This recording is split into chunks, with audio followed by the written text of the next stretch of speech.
Welcome back. It's your host GF. Just got back from the square.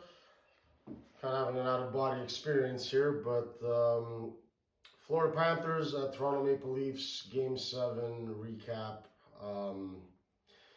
You can't say that you're surprised when you've seen it happen before, and but it had to be a 1-0 or a 2-1. How the fuck does it play out like Game 5? A little bit different, but I'll tell you how my night went. By the way, all the people, the teenagers, the 20-year-olds, love you guys. You're slowly realizing, who I am and what I do, and I transcend age and time. I can relate to the young Leaf fan, the old Leaf fans, everyone in between. But when I knew it wasn't looking good, it was I don't even know if it was 1-0 yet, but some kid yacked in the square. There's the square, then there's phase 2. I like phase 2. They should open up a phase 3 because there should be more Leaf fans. But that kid yakking, then the ref who got in the eye, and that looked brutal. I hope he's okay and he's not blind out of that eye. But just all these fucking things, just all at once. And you think I won nothing. Okay, if you get the next one, you're still in it. And it's 2-0, and the way we go. Can't blame Joe Wall. We're living on a prayer, guys. Joe Wall, Wonderwall, Pacioretty, 67, the number, the whole deal. It's not going to work, guys, when your best players aren't getting it done. Hockey Illuminati, I didn't want to say anything until it was over. I'm not here to crush dreams. Love you, brother. Fan First Network did a piece for you guys. Love all you guys, but I need to say this because I'm older than you guys. The Stanley Cup, it will never be the Leafs' year. It will never be the Leafs' year until you make changes. And the number one change, I think I'm going to say Marner. No. Only my really, really close friends know what I'm about to say. But get a number one defenseman, you fucking idiot mismanagement Toronto Maple Leafs. This isn't Tree. These guys just got here, Berube and them. The last regime, we know who they are. Guys, it's been going on for 35 motherfucking years. Boreas Salming, 1973 to 1989. How many times do I got to say this? How the fuck do you guys not know this? Dave Ellett, Caberlet, Phaneuf, Riley. What do they all have in common? Very good fucking solid defensemen. You can win a cup with them in a row, not as the number one. The number one defensemen are Chris Pronger, Ray Bourque, a couple shorties, Duncan Keith, Drew Doughty. Current number ones. We got teams that have two. Miro Heiskanen, Thomas Harley. What a fucking guy.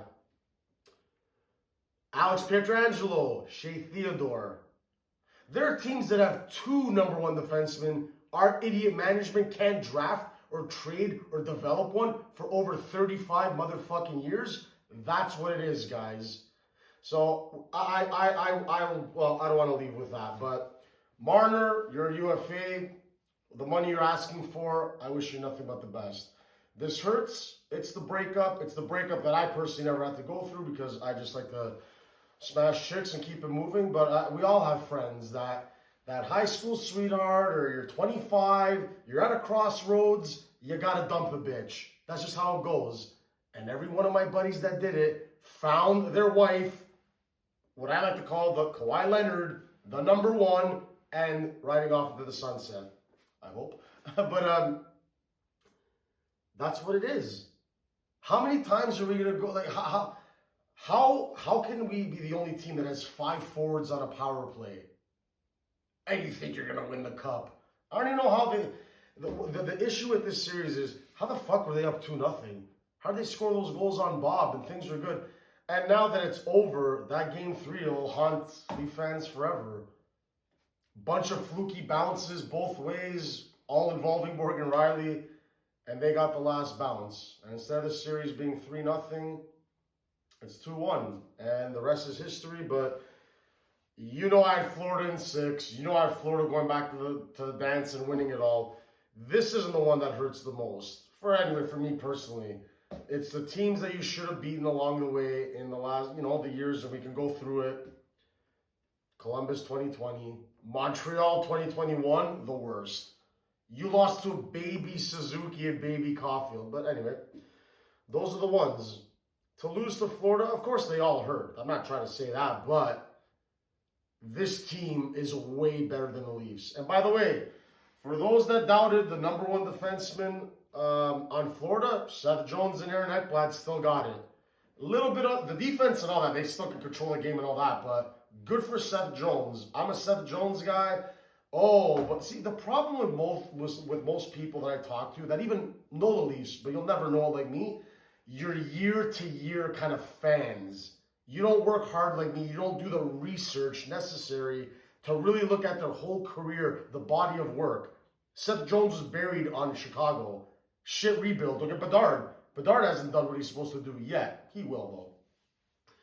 And then he gets traded. Proper power play. Verhaeghe, Barkov, Reinhart. Throw them out there. Matthew Tkachuk. We can go on and on. And Seth Jones came to life.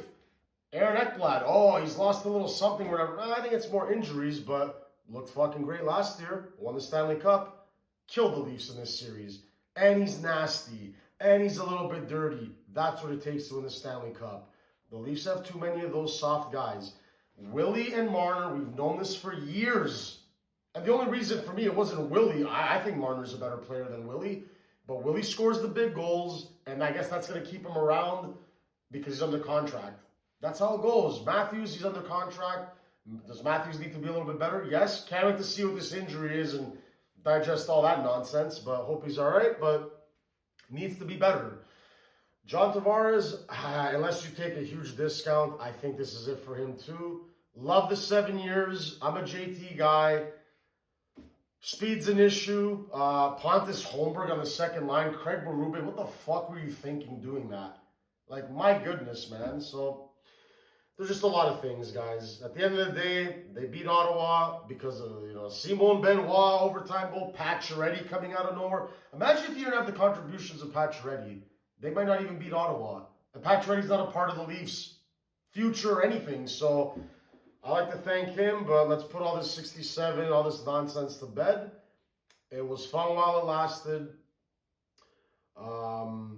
But that's not who's going to get it done for the Leafs. So you got to look to the future. Easton Cowan, Nick Robertson, either he's a full-timer and in every playoff game, or let him go somewhere else and flourish. Maybe go join his brother in Dallas. You can't do that to the kid. Then he's the only guy who scores in Game 5. You pull him out. Berube, I know you like your big cinder block guys. You're never going to win the Stanley Cup with just defensive meatheads on the blue line.